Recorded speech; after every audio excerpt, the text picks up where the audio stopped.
a pergunta que está sendo respondida.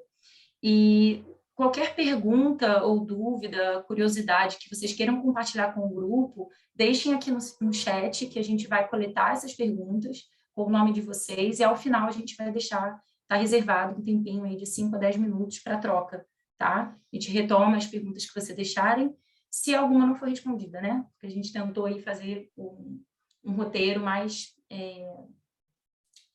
completo possível. Podemos começar, então? Mais algum recado, Simone? Bom, é isso, né? A ideia hoje é a gente fazer uma conversa, né, pessoal, que seja uma questão bem gostosa, prática e interessante para todo mundo. Então, o que vocês quiserem ir falando ali pelo chat, a gente tentar deixar para responder mais no final, mas, né, vão interagindo aí, fiquem à vontade, né, Alexandra também, doutora Alexandra, se quiser também intervir no que eu falar, e ficamos à vontade aí, tá? Tá bom.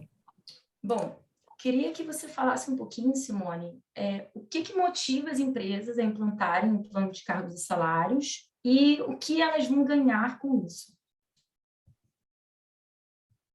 Assim, bom, primeiro, para eu contextualizar um pouquinho, né? Por que a gente também resolveu fazer uma live sobre plano de cargos e salários? Porque a gente tem uma bagagem muito grande, né? Em termos de consultorias nesse sentido. Como tu mesmo já falou, a gente já fez mais de 100 planos de cargos e salários, em empresas de diversos portes, pequenas, grandes, enfim. Então, a gente escuta muita dúvida, e não só de quem já está fazendo um plano de cargos e salários, mas principalmente de quem quer implantar, e a gente conhece, né, doutora Alexandre, empresas que estão ali há anos, eu quero fazer um plano de cargos e salários, ou a gente indica que se faça, e fica anos e anos e anos aquele medo de se implantar um plano de cargos e salários, né? Então, tem muito fantasma que, na verdade, alguns existem de fato, outros nem tanto, mas são coisas que a gente consegue facilmente lidar com a nossa experiência. Né? Então, por isso que veio a ideia da gente trazer aqui várias questões que a gente percebe no dia a dia. Então, por exemplo, o que as empresas costumam procurar a gente para querer implantar um plano de cargos e salários, nos buscar e que tem esse desejo? Né? Muitas com questões trabalhistas, isonomia, histórico nesse sentido. Por isso a doutora Alexandra está aqui. Né? E aí não sabem como lidar, principalmente com questões de isonomia salarial. Né? Então, muitas com entendimento ainda muito simples de que se as pessoas estão no mesmo cargo, tem que se receber o mesmo salário. E ponto. E a gente pega empresas que têm pessoas que estão há 20 anos recebendo o mesmo salário de quem está entrando agora, quando isso é uma coisa que não é real nem justa. Né? Então, isso são várias dores e problemas que acabam gerando outros problemas, como perder profissionais para o mercado.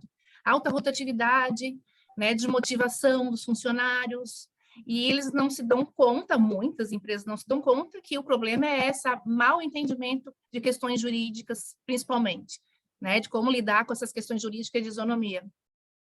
Então, assim, as maiores dores são voltadas a isso. Mas, por outro lado, a gente tenta mostrar, e porque de fato é o que acontece, o ganho em termos de motivação para os profissionais, de retenção de profissional, de melhoria da marca empregadora, né? Quando a gente divulga uma vaga, a gente, né, por essa experiência, sabemos disso, quando a gente divulga uma vaga para uma empresa que tem uma estrutura organizada de gestão de pessoas, principalmente um plano de cargos e salários, isso é um grande atrativo.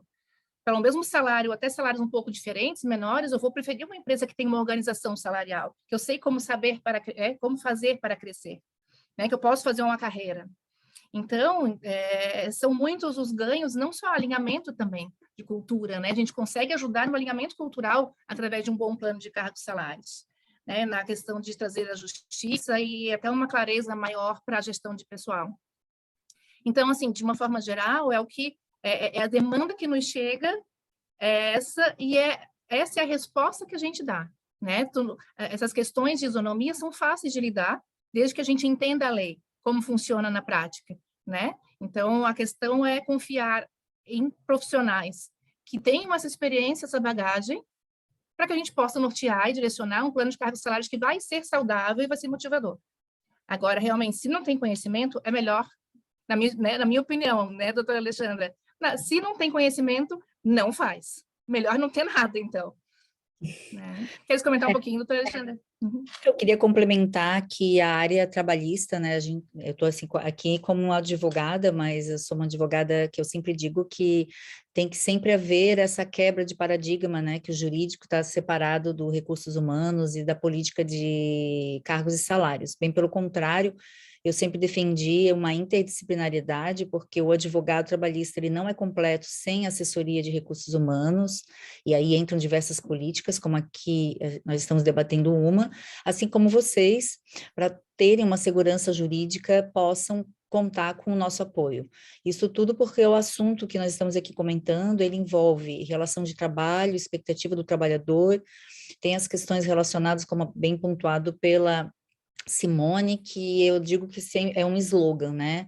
Que é a empresa evitar a rotatividade, poder garantir trabalhadores qualificados, muitas vezes elas investem nesses trabalhadores, mas os trabalhadores hoje, eles têm também uma exigência, principalmente na área de serviços, de ir para uma empresa que possa propor algo concreto, que não fique na mão de uma chefia ou de outra, ou de humor de uma pessoa, de outra, o aumento salarial. Então, quando uma empresa se organiza com apoio dessa política de cargos e salários, ela faz o que a gente chama na área trabalhista, né, um regramento que a lei diz que o empregador tem vários poderes e muitas vezes, né, só para respaldar a fala da Simone, poucas empresas utilizam, que é regrar.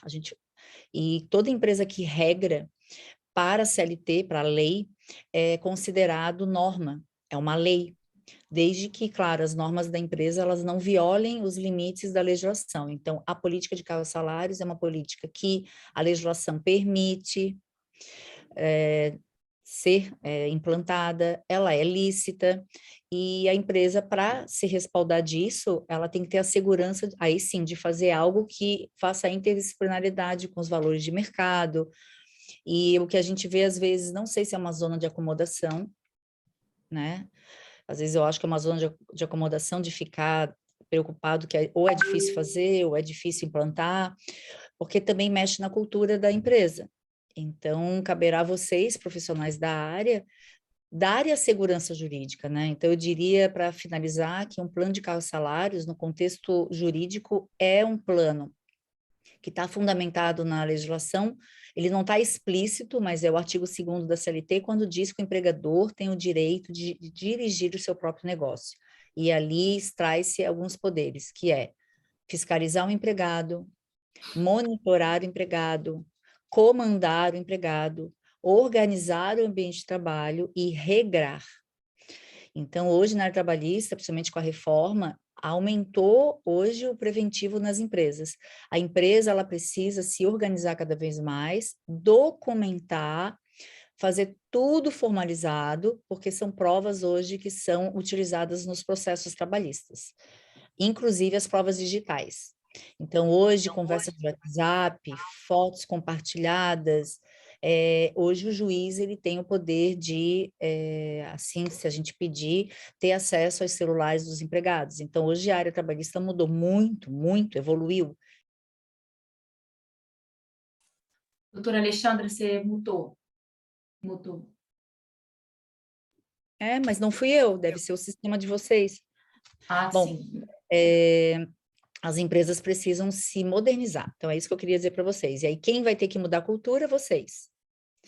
Né? Porque eu não sou procurada para fazer cargos e salários, eu sou procurada para avaliar a política de cargos e salários, para ver se ela está dentro da lei. Essa seria a minha contribuição para a primeira pergunta.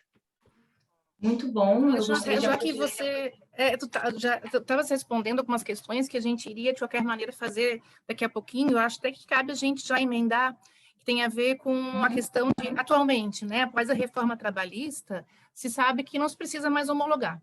Né? Até pouco tempo a gente precisava homologar um plano de cargos e salários no Ministério do Trabalho para que ele fosse considerado válido legalmente, né, numa questão trabalhista. Hoje, depois da reforma, isso não é mais necessário. Aí vai por esse viés que tu estava conduzindo, que pode ser uma política interna, né? Mas de que maneira a gente pode garantir que essa política interna, né? Isso é uma pergunta que muitos empresários fazem, de fato tenha validade? Que cuidados práticos na implantação a gente tem que ter? Comentou fotos e tal, né? Mas se puder falar um pouquinho melhor sobre isso, porque é uma dúvida bem grande, sabe? A primeira questão é agora a gente entrar no universo do empresário também, porque política de cargos e salários, a gente fica muito focado em ver o salário do mercado, poder garantir, como eu falei, que não haja rotatividade, que a empresa cada vez mais tenha profissionais qualificados. E o empresário, com a reforma trabalhista, ele também tem algumas flexibilidades que acaba tendo, vocês teriam que ter um cuidado especial na política de planos, nessa política. Por quê? Porque a CLT diz que agora eu posso conceder premiação não é considerado salário, aí seria um outro webinar, né? Premiação tem várias nuances, então, às vezes a empresa, quando vê um plano de cargos e salários, com salários muito, muito altos, então eu diria para vocês assim, que o ideal antes de fazer uma política de cargos e salários antes, né, que é com vocês, estudar os salários, estudar o mapeamento da empresa, os cargos, também verificar que a CLT, com a reforma, ela ampliou o leque, até se chama de CLT Flex, né, um pacote de benefícios.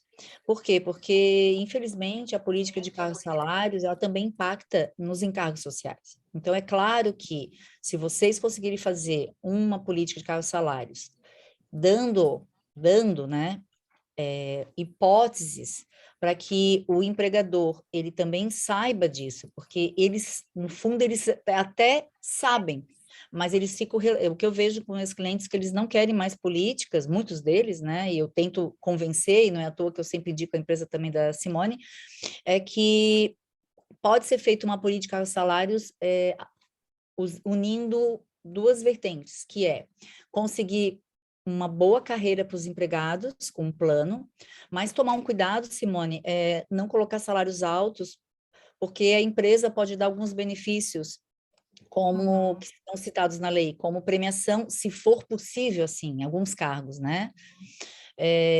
Às vezes tem cargos que têm ajuda de custo, tem cargos que exige que eu posso dar auxílio faculdade, eu posso dar uma previdência privada, eu posso dar, porque agora a lei abriu o auxílio alimentação, através dos convênios, né? Tem o auxílio combustível. Então, hoje, eu não preciso ter um refeitório na empresa, eu posso dar um ticket com valor mais atrativo, e basta eu ter esses convênios, porque hoje a gente sabe que o trabalhador não é mais só refeição no restaurante, né? Porque tem muito teletrabalhador, muito home office ainda.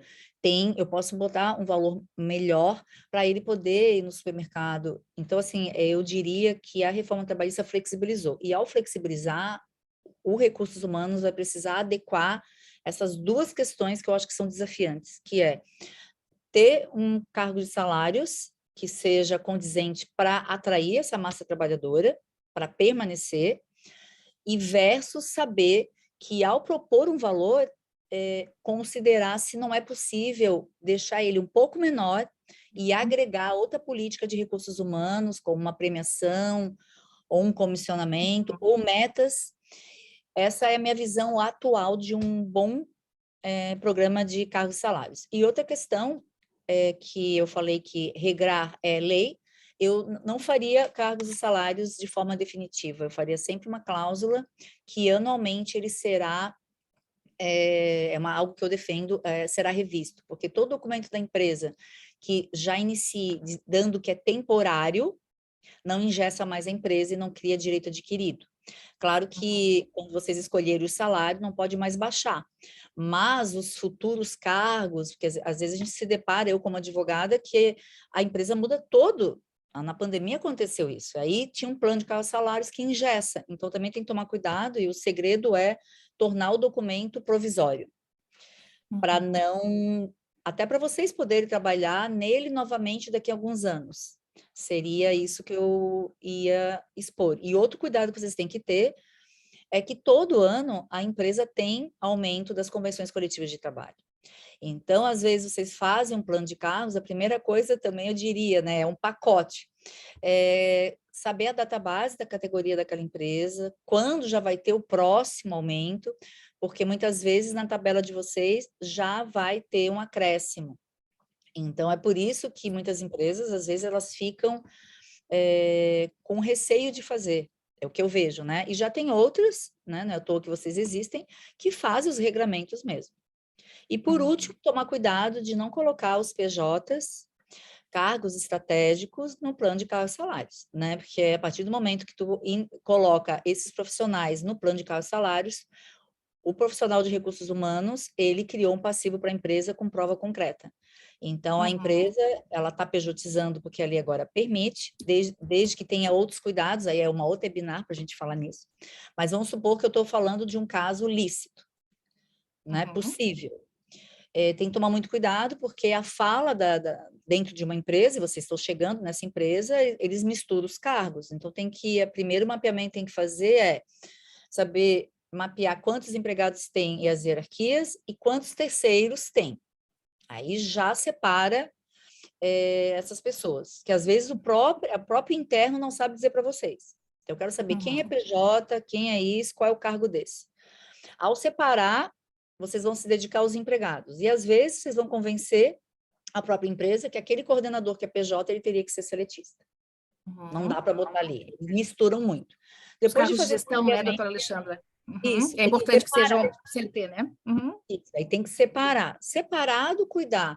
A empresa pode dar mais benefícios? É possível? Não. Não, sim, já é outro critério de funil. Depois entra a parte salarial, que aí vocês vão fazer pesquisa de mercado, ver o próprio salário do empregado. Aí eu sei que vocês fazem um trabalho muito interessante, que é a pesquisa de clima, que tem tudo a ver, mas cresceu muito os benefícios. Hoje o empregado, ele quer uma gasolina, o empregado, ele quer um auxílio alimentação, que não é R$300, ele quer de R$1.000.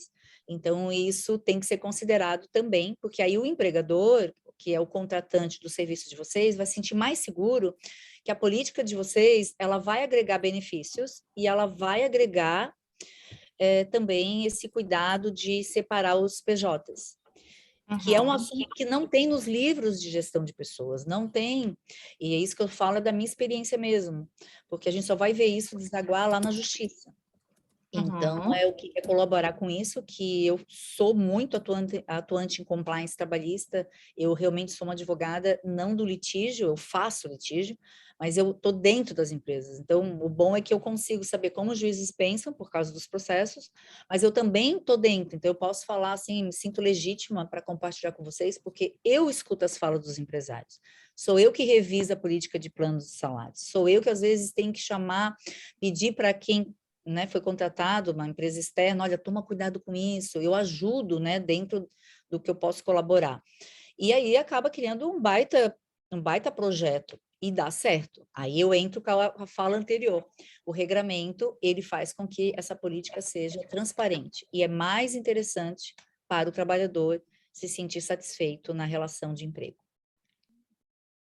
Alexandra, você entrou numa questão que, de fato, é muito a nossa realidade, a gente já conversou sobre isso, né?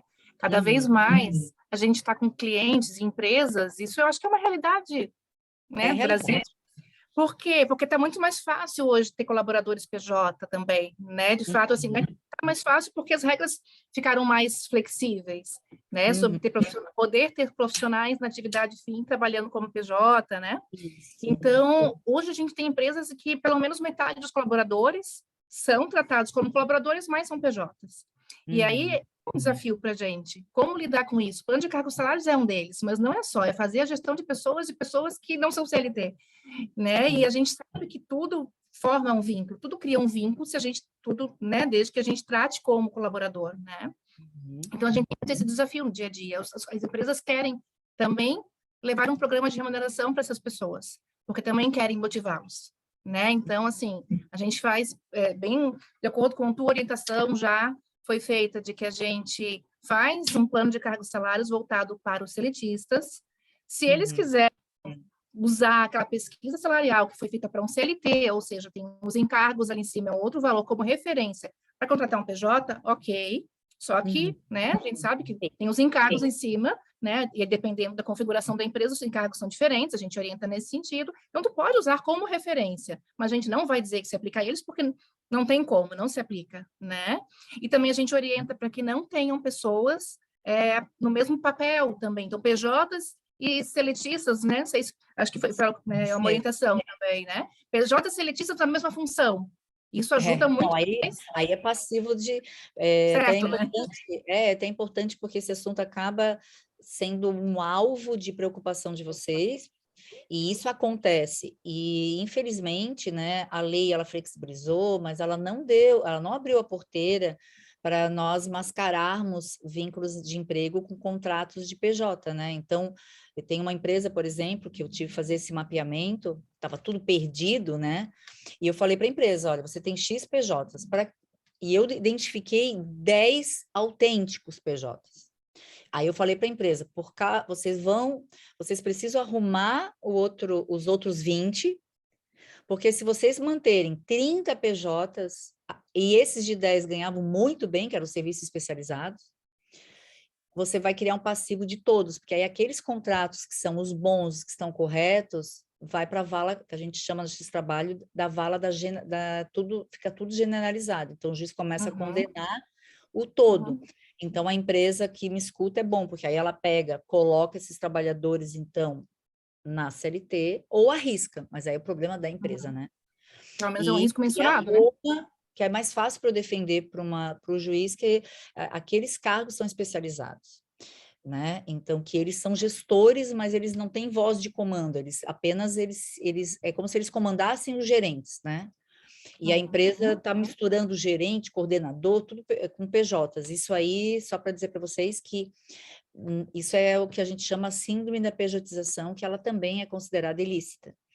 E aí é o nosso grande desafio, né, Simone e todos vocês. E por isso que eu defendo muito com os empresários que aproveitem que a CLT trouxe benefícios, que eu sei que o trabalhador, muitas vezes, ele opta por aquela empresa, porque a empresa vai dar Unimed, vai dar plano isso, plano aquilo, vai dar previdência privada, que é um dinheiro que a empresa deposita todo mês, e depois o empregado pode resgatar. Está na lei, está ali na CLT, o que tu pode dar para o empregado. Então, às vezes, o empregado vê, nossa, vou ganhar R$3.000 num plano de cargos e salários, daqui a pouco 3.500, mas ainda vou ter o aumento do dissídio anual, eu ainda tenho benefício X, Y, Z, ele soma tudo isso, porque nós, né, acontece conosco, né, a gasolina está cara, assim como a alimentação, e não se restringir a vale-refeição. Então, é nesse sentido que o plano de cargos e salários, ele pode estar com essa roupagem, adequando o jurídico trabalhista junto. Sim. E uma outra questão também que eu gostaria de resgatar, doutora Alexandra, quando você citou sobre a gente cuidar para não colocar valores muito altos no plano de cargos e salários, né? Acho que é legal falar, assim, e a gente também costuma trazer, a gente tem que colocar a visão para o empresário de que a remuneração fixa, que é fixa, nominal, que é a que trata o plano de cargos e salários, ela é apenas uma das formas de remuneração.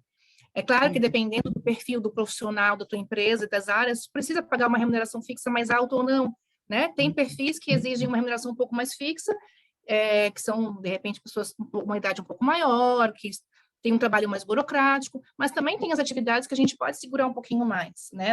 E pagar mais com variável. Independente disso, a gente tem que ver a remuneração global, né? Qual é a remuneração global? Pensando em ano, o que esse colaborador vai ganhar? O que esses cargos, né? O que a gente vai oferecer aqui na empresa? E aí, acho que uma questão importante, assim, tu citou benefícios hoje que estão, né?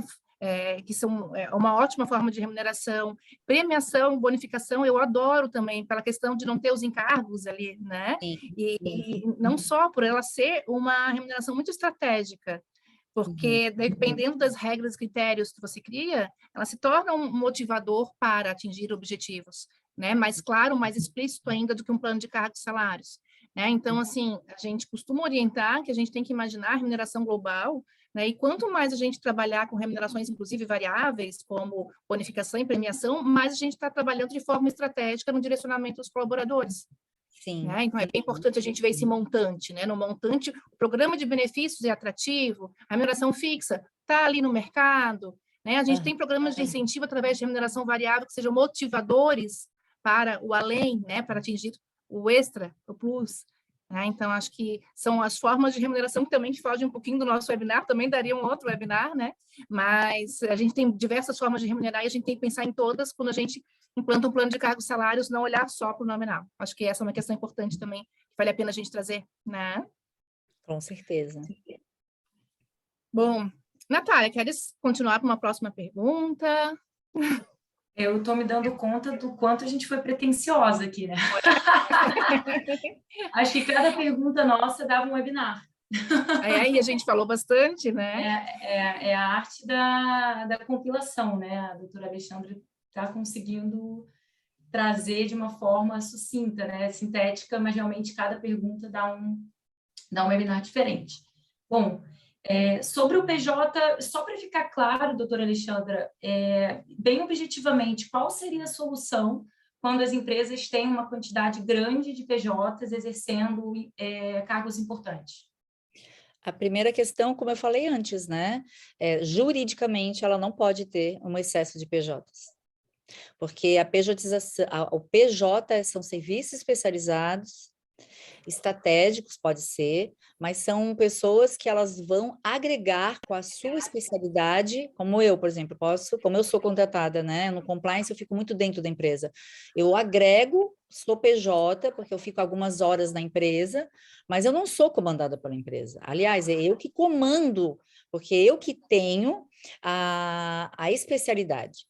Então, eu posso muito bem me reunir com todos os gerentes, como eu faço em compliance, eu posso ouvi-los, direcionar, falar como ele deve melhorar o trabalho dele, em nível de assessoria. O que a gente vê é PJ trabalhando, vou dar um exemplo clássico, um gerente PJ. Como que um gerente vai ser PJ, se ele recebe ordens, que ele tem metas para cumprir, e ele, nas reuniões com seus colaboradores, ele manda, ele comanda, ele é o empregador. Nenhum PJ é empregador. Nenhum PJ pode ser empregador. Então, todos os cargos internos de uma empresa, por isso que eu falei antes, os desafios.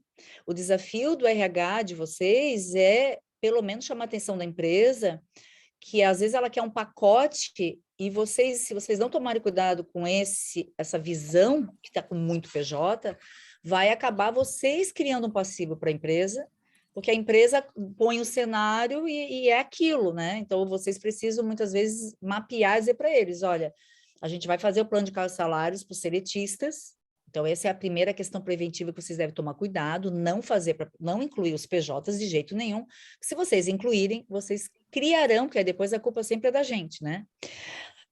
Vocês criam uma prova contra a empresa, então vocês podem blindar o cliente dizendo, olha, o meu trabalho vai até aqui.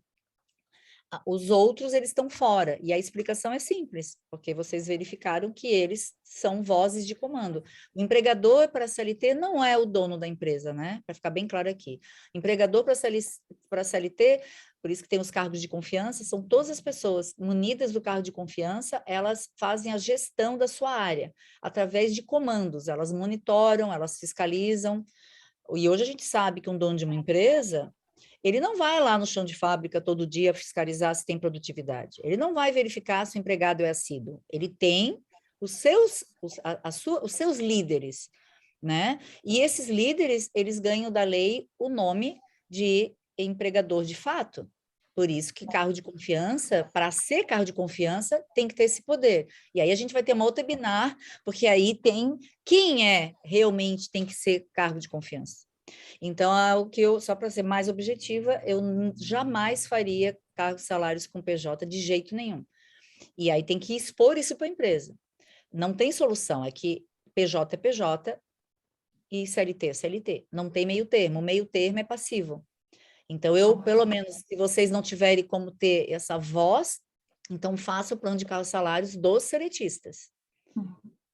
Obrigada. E aí, eu vou aproveitar a fala da Simone. Utiliza o plano de cargos e salários como referência. Simone, vou fazer uma pergunta para você agora. Qual é a melhor maneira de garantir que os ajustes salariais e o reconhecimento decorrente do plano de cargos e salários sejam justos? Acho que quando a gente fala em ser justo, é justamente essa palavra que as empresas estão buscando quando nos procuram. Como que a gente vai ser justo no sentido de elaborar os critérios de um plano de cargos e salários, gente? E assim, não tem uma resposta única, né? Porque ser justo por si só já é uma questão muito subjetiva. O que é ser justo para mim? O que é ser justo para o meu funcionário? O que é ser justo para o meu bolso aqui enquanto empregador? O que é ser justo para o funcionário enquanto ele pensa que aquilo ali é proporcional ou não ao que ele entrega, né? Então, assim, o senso de justiça, ele nunca vai ser 100% alcançado. Isso é uma questão que a gente já garante, porque é subjetivo, depende da expectativa até levantada. Uma outra questão, a gente já fala, não levanta muita expectativa, senão a gente não vai conseguir atingir, né? No sentido, tem muita empresa que comenta, pessoal, a gente está implantando um plano de cargos e salários, então espera um pouquinho, quando chegar lá, a gente conversa de novo sobre aumento.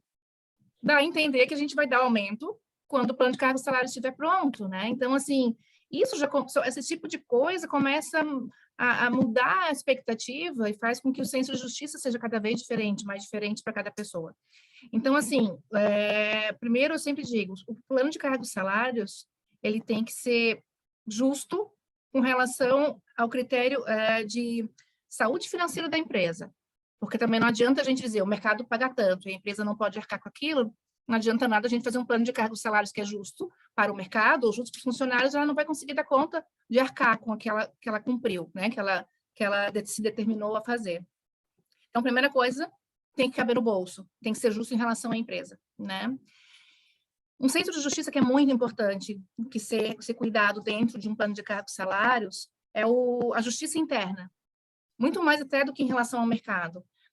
Quanto mais a gente conseguir de proporcionalidade, no sentido de as pessoas que doam semelhante devem ganhar semelhante, né? Essa proporcionalidade, porque as pessoas no dia a dia estão se comparando, né? Elas estão ali olhando para o colaborador do lado e ela vive comparando, poxa, aquela pessoa está ali e não faz nada, está no WhatsApp, está no Facebook, estou aqui trabalhando e ela ganha a mesma coisa que eu. As pessoas sabem quanto os outros ganham, né? Então, esse trabalho, que é uma das fases do plano de cargos e salários, que a gente trabalha na parte de avaliação de cargos, ele é muito importante, muito mais que uma pesquisa salarial, né? Então, isso garante um senso maior de justiça no entendimento dos funcionários, né? Fora isso, também não adianta nada ter um plano de cargos e salários que é todo rebuscado, gigante, 100 páginas, cheio de critérios, que as pessoas não vão entender. Um plano de cargos e salários, para ser considerado justo, tem que ser compreensível, ou seja, tem que falar a língua dos funcionários, mas quanto mais objetivo, claro, melhor. Isso é uma das premissas que a gente sempre orienta também nos nossos empregados, né? Ser claro e também ser adaptado à realidade daquela empresa, seria um outro ponto ainda que eu trago. Tem que ser adaptado àquela cultura, àquela realidade, não só financeira, mas adaptar à realidade cultural, né? Nunca, e não é assim, eu quero pegar um modelo de plano de cargos e salários de indústria. Gente, não importa, pode até ser indústria com o mesmo tamanho, na mesma região, cada empresa tem uma cultura diferente e vai ter o que é o entendimento de mérito um pouco diferente, que a gente pode adaptar a cada empresa, né? Os critérios, aumentos salariais, são tudo questões que têm muito a ver com aquela realidade daquela empresa, né? Então, são pontos que são várias nuances que vão trazer para um plano de cargo e salário um centro de justiça. É muito complexo, né? Vão trazer um maior centro de justiça. Nunca vamos garantir que o centro de justiça seja 100%, como eu falei, né? A gente vai tentar garantir que seja o mais adaptado àquela realidade financeira, cultural, né? Em termos de comunicação, em termos de comparativo entre as entregas, proporcionalidade, né?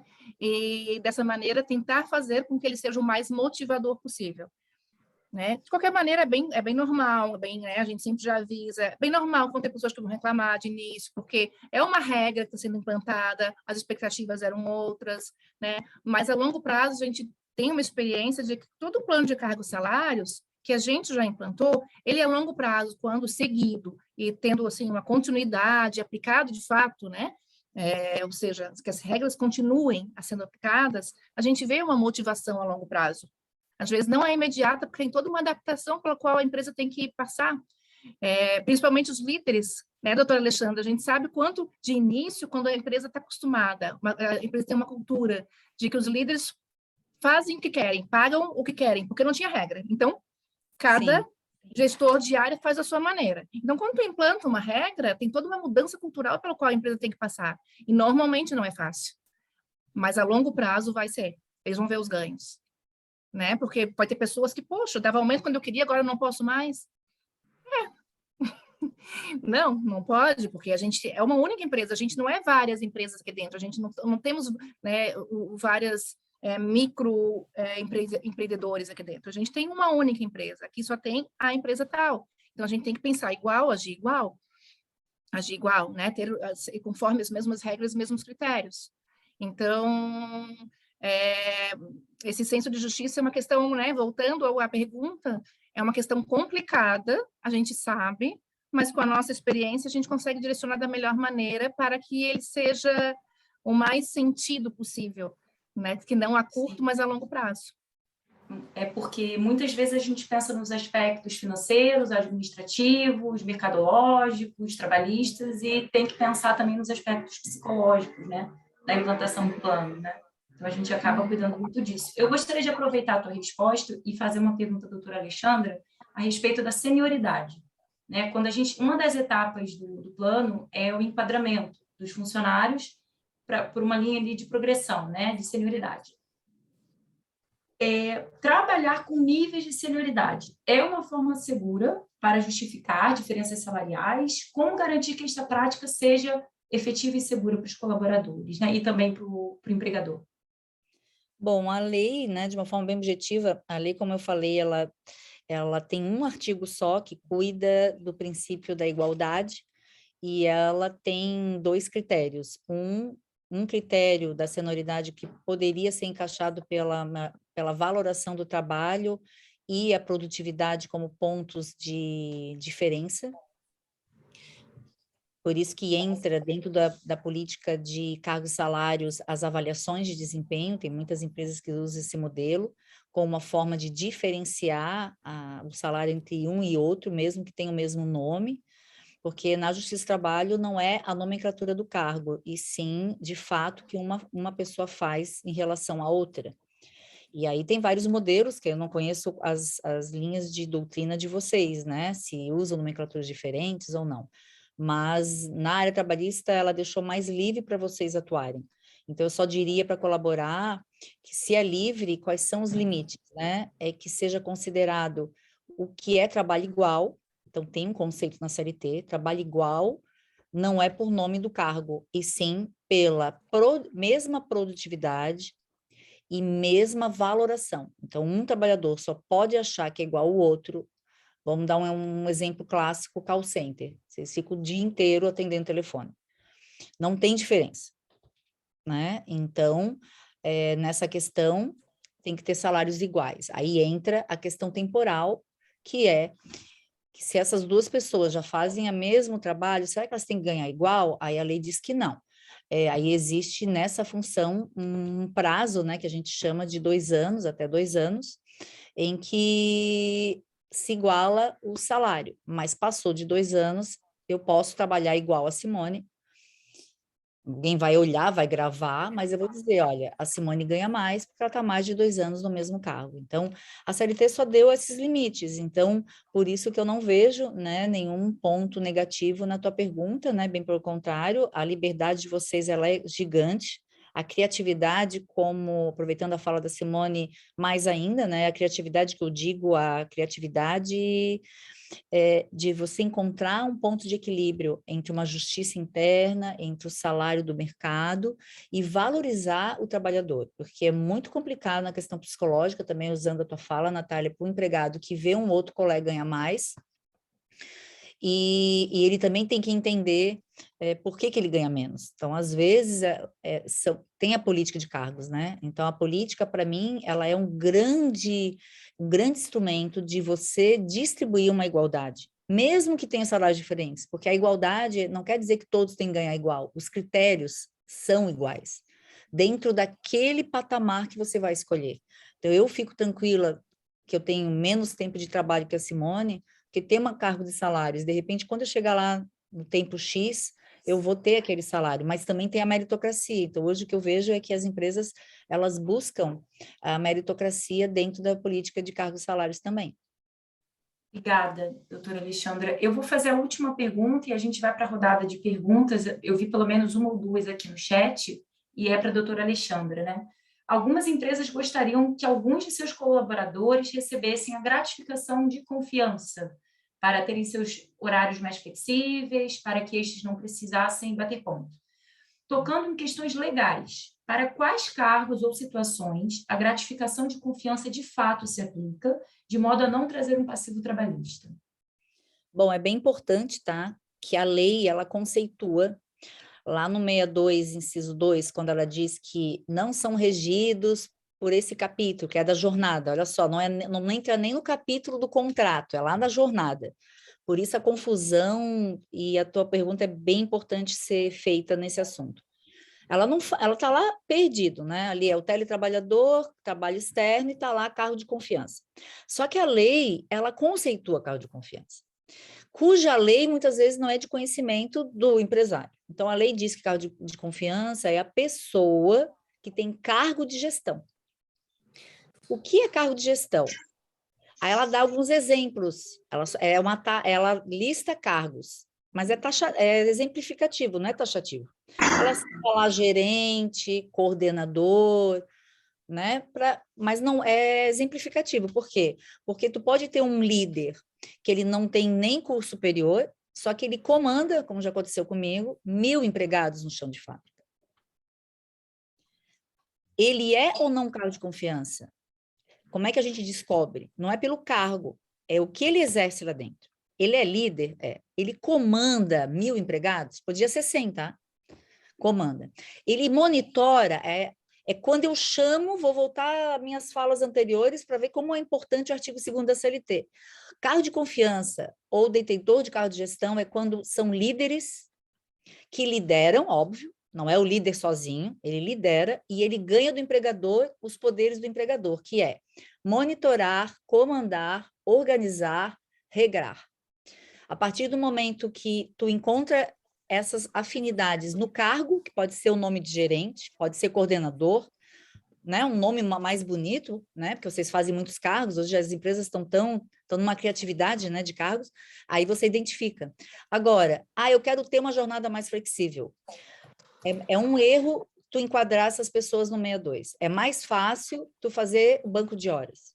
É mais fácil tu fazer jornada flexível, em que o trabalhador não tem horário certo, ele trabalha por carga horária. Eu tenho que trabalhar hoje 8 horas diárias, né?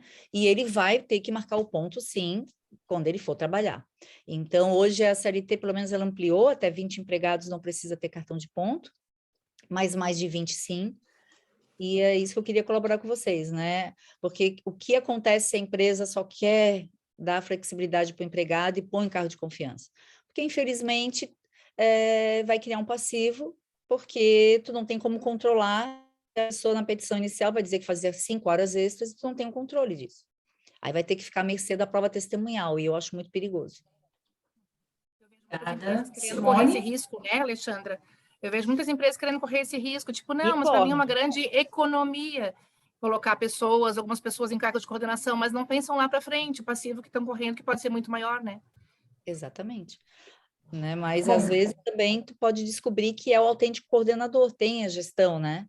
Porque, às vezes, a empresa fica muito presa ao nome do cargo. Então, realmente, Simone, né, que tu conhece bem e todos que atuam, é descobrir as características do cargo e não o nome do cargo. Uhum. Obrigada. Enquadra com os critérios da lei. Uhum. Pode continuar, Natália.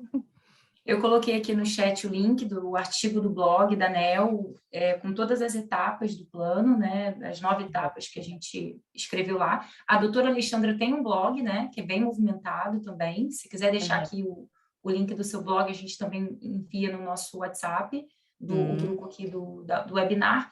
E eu vou abrir para perguntas, tá? Já tem uma pergunta aqui no chat, que é da Letícia Rodrigues. Ela pergunta, quando se fala em pagar prêmio, de que forma comprova a liberalidade do empregador, como consta na CLT, para que não tenha os encargos? Desde que, primeiro critério, né, a CLT, ela, primeiro, num artigo, ela fala que a premiação não é salário, mas aí que está o segredo. Em outro parágrafo, ela conceitua o que é.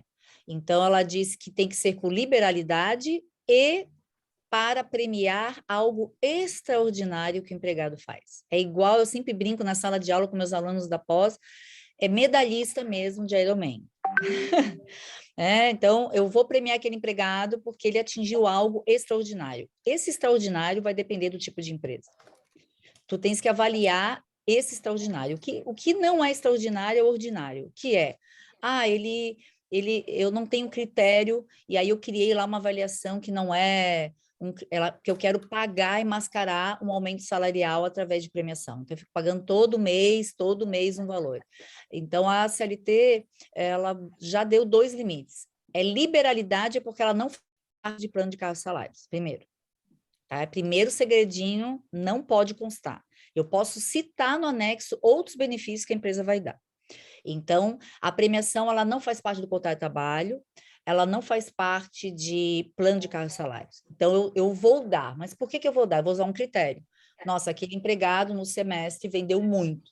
Eu criei um critério meu, que vocês podem usar um critério de meritocracia, só que tem que ter a prova do extraordinário. Meu Deus, aquela pessoa, acontece muito em vendas, vendeu acima da média. Ela já ganha as comissões, né, que faz parte do contrato de trabalho, mas, meu Deus, eu quero motivá-la mais, então eu vou pegar e dar uma premiação, que a lei diz que pode ser com serviços e pode ser com dinheiro, então, ou bens, né? Então, isso aí está livre. Agora, a gente só tem que tomar cuidado que as empresas querem pagar mensal com regra. Aí, tudo que tu regra muito e paga mensal, vira o quê? Cláusula contratual. Com a habitualidade, né, doutora Alexandra? E a Não pode se habitualidade. tornar totalmente, diretamente, Então, né?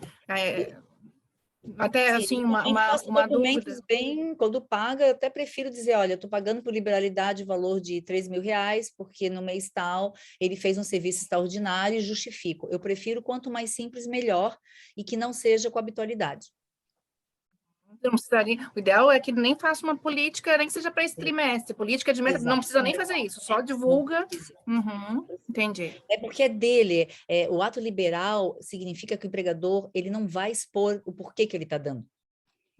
Só que o empregado sabe que ele vai ganhar medalha, que ele bateu um recorde ali, fez algo extraordinário, né? Pode ser um ato bonito que o empregado fez, às vezes aconteceu com uma empresa que o empregado evitou um acidente de trabalho, a equipe toda elogiou, e ele foi premiado com um fim de semana no hotel, ou ganhou dinheiro, não importa, a lei só deixou claro que eu dou por liberalidade, e isso é muito bom para as empresas.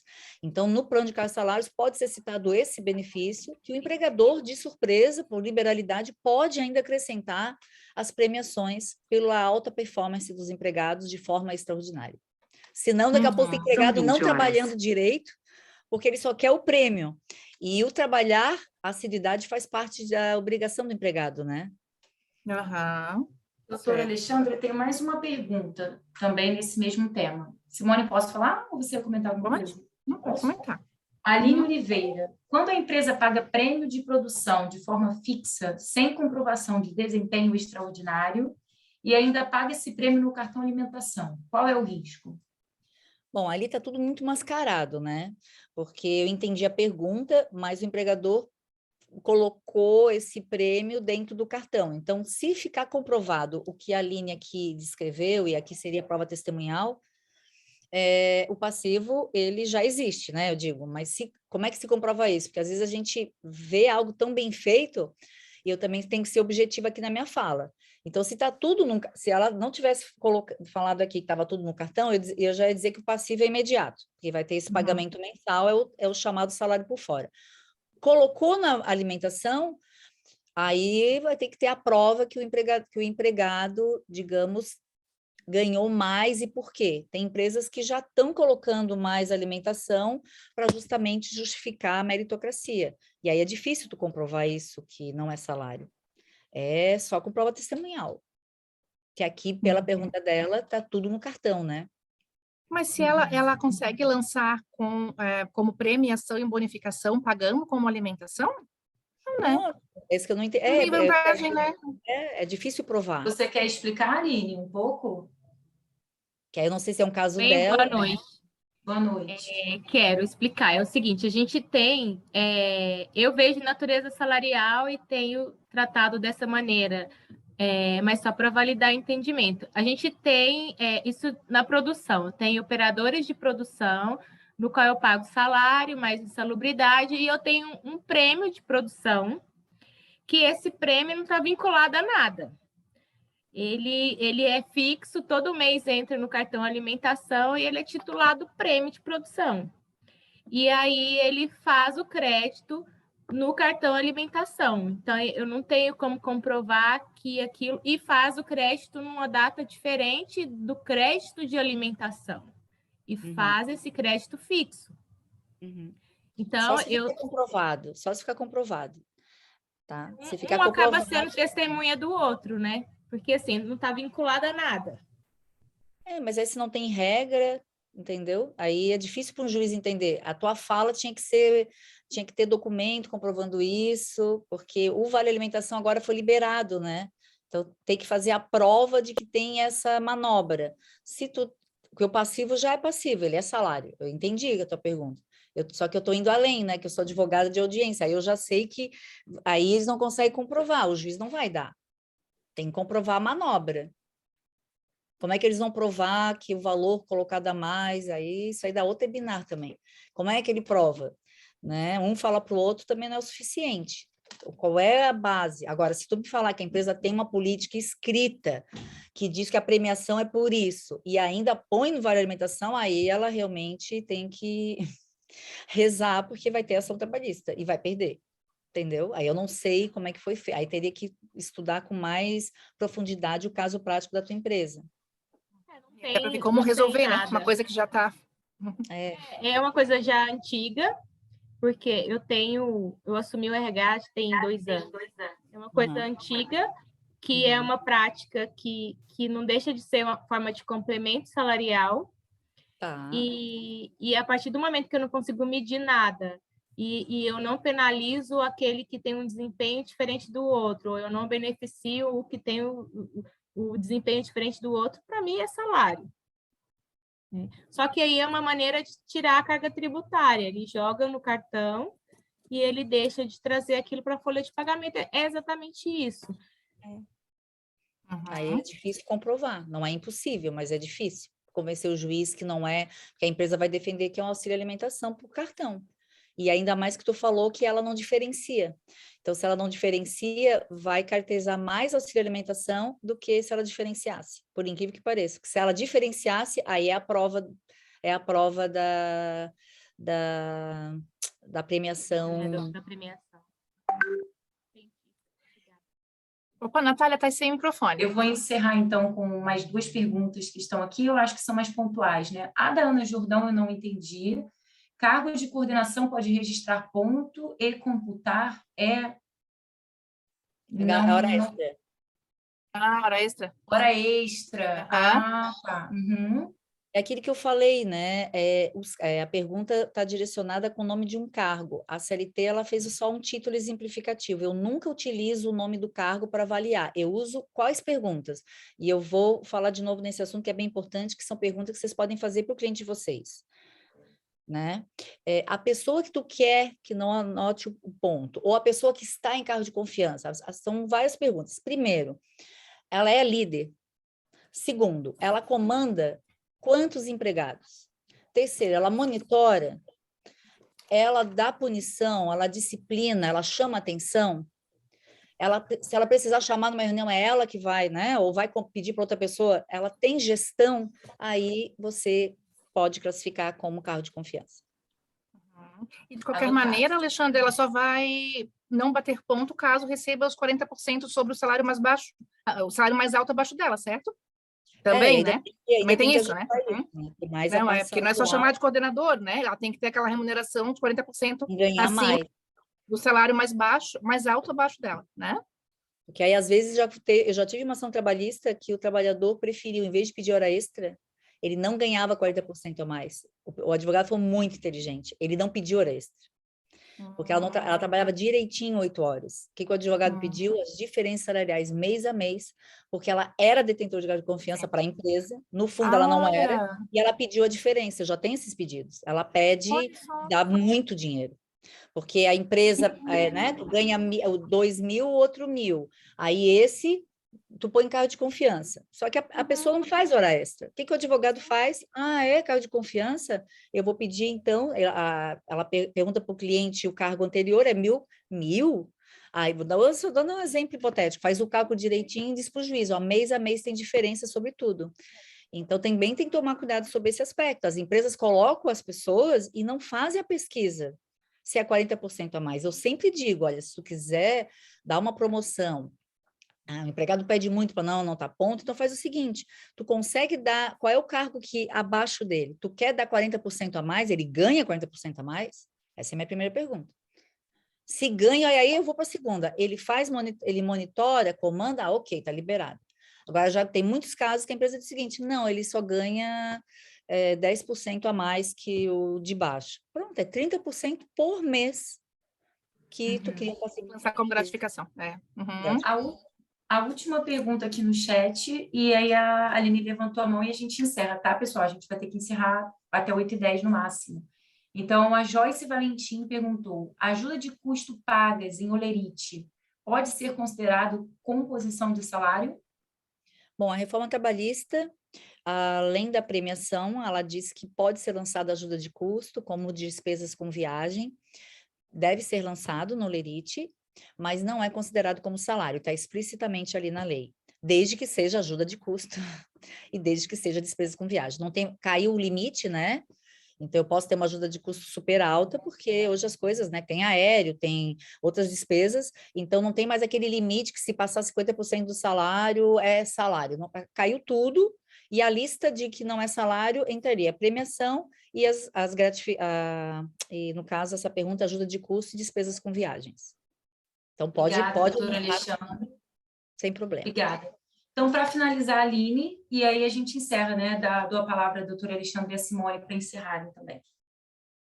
Eu queria dar um exemplo, né? Em 2014, eu tive uma ação trabalhista com a empresa anterior que eu trabalhava na época, exatamente discutindo o tema do cargo de confiança, doutora. Eu utilizei o argumento do cargo de confiança e ainda a equiparação com a colega que tinha sido promovida no mesmo tempo junto comigo a gerente, e eu fiquei durante 3 anos como gerente com cargo de coordenadora, e depois eu consegui equiparar e consegui o cargo de confiança porque eu não estava registrando jornada, né?